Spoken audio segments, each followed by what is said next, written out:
Hello everyone, কেমন আছো তোমরা সবাই? আশা করি সবাই খুব ভালো আছো। আর আমাদেরও ঠিকঠাক চলে যাচ্ছে। এখন চলে এসেছি স্কুলে। আজকে বৃহস্পতিবার। বাইরেটা তোমাদের একটু দেখে নিলাম। এখনও অন্ধকার হয়ে রয়েছে। শীতের সকাল এরকমই হয়। শুরু করি দিনটা। দিন শুরু করতে না করতে দেখো বাড়ি চলে এসেছি। না না, যতটা দেখাচ্ছে অত সহজে সময়টা কিন্তু কাটেনি। কিন্তু আমি তো স্কুলে ব্লগ করতে পারবো না।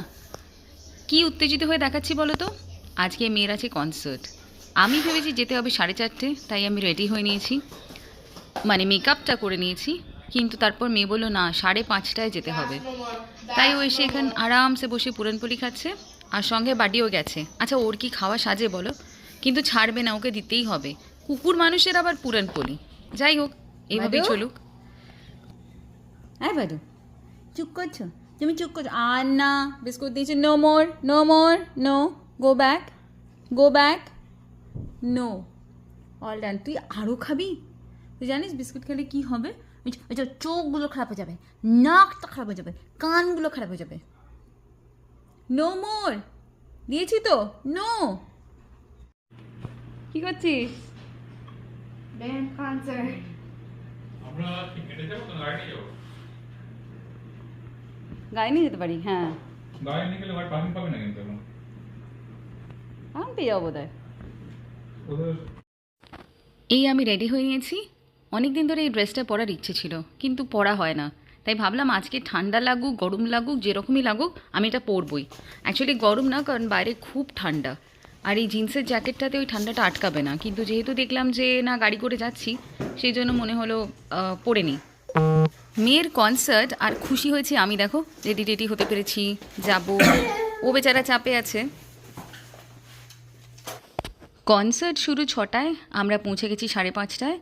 সব বাচ্চারা উঠে রিহার্সালের জন্য বসছে। কোথায় কোন প্লেসমেন্ট নেবে সেটাও ডিসাইড হচ্ছে। এবং সবাই বেশ সুন্দর দেখছি নিজের জায়গা। এগুলো বোধহয় ওদের রিহার্সাল দেওয়া হয়, সেই হিসেবে ওরা বসেও পড়েছে সব ডেজিগনেটেড এরিয়াসে। দেখে ভাল লাগছিল। আর ভিডিও করতে করতে নিজেদেরও একটু ছবি তুলে নিয়েছি। আরে বাবা, প্রমাণ তো রাখতে হবে আমরাও কনসার্ট এনজয় করেছি। সব বাবা মারাই খুব এক্সাইটেড ছিল। তাদের বাচ্চাদের চেয়ার আপ করতে সবাই এসেছিল। হল কিন্তু পুরো ফুল ছিল। যাই হোক, বাচ্চারা রেডি হচ্ছে। কিছুক্ষণ পর প্র্যাকটিস শুরু হয়েছিল, আর তারপর হয়েছিল রিয়েল কনসার্টটা।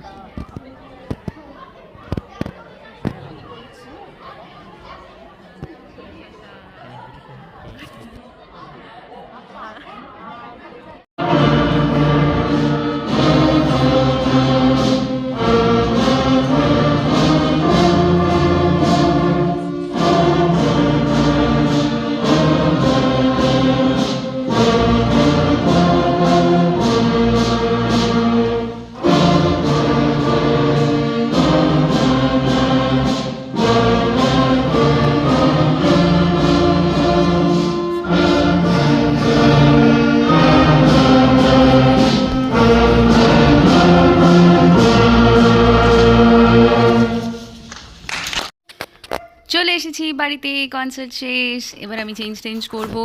আর কালকে আমার স্কুল আছে, সকালবেলা বেরোতে হবে। জামাটা ভালো করে দেখে নিচ্ছি কীরকম লাগছিল, কারণ বেরোনোর সময় এত তাড়া ছিল যে আমি আর দেখিনি জামাটা পরে কীরকম লাগছে। তবে যাই হোক, মোটা মানুষকে যেরকম লাগে ওরকমই লাগছে। কিন্তু আমি খুব এনজয় করেছি। এবার ফ্রেশ ট্রেশ হয়ে নিচে যাব। রান্নাবান্না করা হয়নি, করে ওকে খেতে দেবো এবং তাড়াতাড়ি শুতেও হবে, কারণ কালকে মর্নিংয়ে আমার স্কুল। খুব তাড়াতাড়ি কী রান্না হবে এটা ভেবে পাস্তা বানালাম।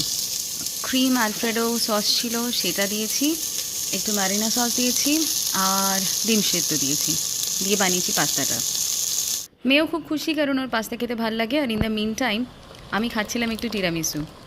এটা নিয়েছি কস্কো থেকে। আর এবারে টিরামিসুর ওপর প্রচুর ভালো অফার ছিল, মানে প্রায় $5 to $6 অফ ছিল, অলমোস্ট 40%। তো সেই জন্য এটাকে রেডিশ করছিলাম। কিন্তু জানি না, এটার উপরে যে কফি পাউডারের লেয়ারটা ছিল বড্ড বেশি ছিল, সেই জন্য একটু তেতো লাগছিল। এনিওয়েজ, এটা খেয়ে দিয়ে তারপর মেয়েকে আমি দিলাম ডিনারটা সার্ভ করার পর ও যথারীতি চলে গেছিলো শুতে। এবং তারপরের দিনের দৌড় আবার শুরু। পরের দিন শুক্রবার। আর এই শুক্রবারটা হবার পর আমাদের কিন্তু 1 সপ্তাহ ছুটি আছে বিকজ অফ থ্যাঙ্কসগিভিং। সেইটা ভেবেই কালকের দিনে স্কুলে যাওয়াটাকে কারোরই কষ্ট মনে হচ্ছে না। তাহলে এখন রাখি।